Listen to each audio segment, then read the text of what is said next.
سلام خدمت شما خوبان عزیز، امید که همگیتان جور و صحتمند و سر حال باشین. درس امروز که قرار است بخوانیم حرف ب کشیده هست. در درس قبلی حرف ب خورده خوانده بودیم. امید که درس قبلی را دیده باشین و از تمرین هم کرده باشین.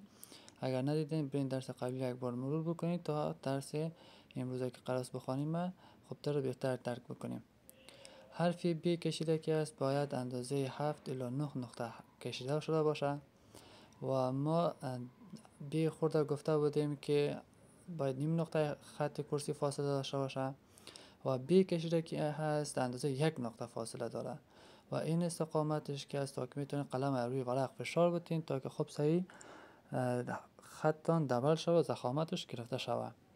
هر چقدر که فشار روی ورق بیشتر شود ضخامت بیشتر میشه و کوشش کنید به حد فشار بدین که ورق در پیشتان خراب نشه. ب کشیده را کوشش بکنین که وقتی که کار میکنین دستان به قسمی باشه که سنتر شده باشه و دستان لرزه نکنه. اگر لرزه کرد باز حرف ب که کشیده تو نوشته میکنه به شکل موجدار میباشه. اگر ویدیو براتون مفید واقع شده لایک کنید و کانال ما را لطفا سابسکرایب بکنید تا که از ویدیو آینده ما مستفید شوید.